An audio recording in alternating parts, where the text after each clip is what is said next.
बाहर एक रईस राजा था जिसकी 4 रानियां थीं।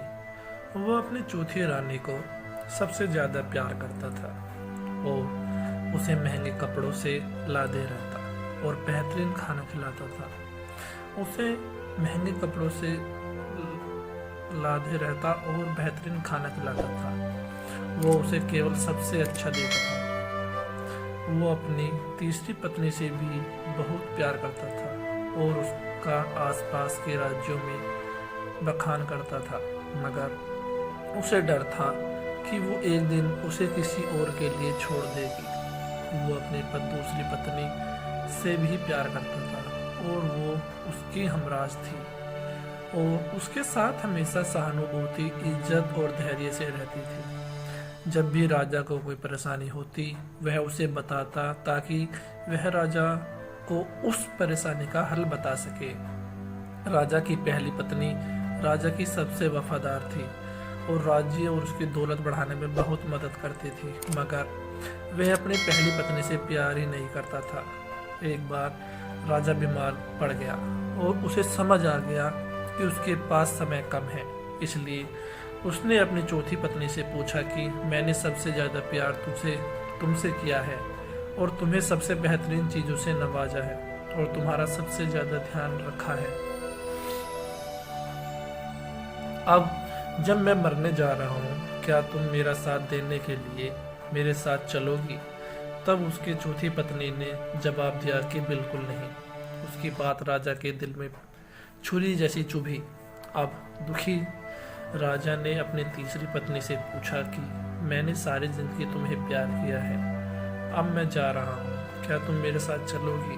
नहीं, ऐसा तीसरी पत्नी ने जवाब दिया। जिंदगी बहुत अच्छी है और अब तुम मरोगे तो मैं दोबारा शादी करूंगी। अब राजा लादिल बैठ गया था और वह ठंडा पड़ गया था। फिर उसने अपनी दूसरी पत्नी से पूछा, मैंने हमेशा जरूरत के वक्त तुमसे मदद मांगी है और तुमने भी हमेशा मेरा साथ दिया है। जब मैं मरूंगा क्या तुम मेरा साथ देने मेरे साथ चलोगी?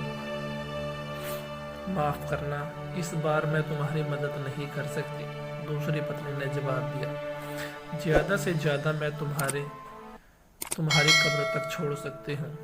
उसका जवाब बिजली की तरह राजा को लगा और वो बेहद दुखी हो गया।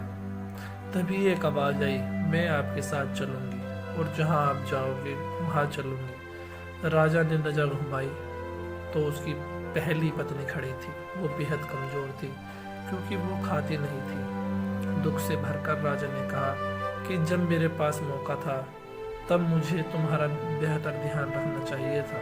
दोस्तों, इस कहानी में हमें यह सीखने को मिलता है कि हमारी चौथी पत्नी हमारा शरीर है। हम चाहे इसे खजाने में कितना भी लगाएं, मृत्यु के समय ये हमें छोड़ जाएगा। हमारी तीसरी पत्नी हमारी संपत्ति, दर्जा और दौलत है। जब हम मरते हैं ये औरों को मिल जाती है। हमारी दूसरी पत्नी हमारा परिवार और सभी गण है। चाहे वो कितना भी हमारे साथ हो, ज्यादा से ज्यादा वो हमारे साथ शमशान तक जाएंगे, पर उससे आगे नहीं। हमारी पहली पत्नी हमारी आत्मा है और हक, दौलत, ताकत और अहंकार की सलाह बेहद हो जाती है, मगर हमारी आत्मा ही एक ऐसी है जो जहाँ हम जाएंगे वहीं जाएगी। इसलिए इसे उपजाएं, ताकतवर बनाएं और इसका आज से ही ध्यान रखें।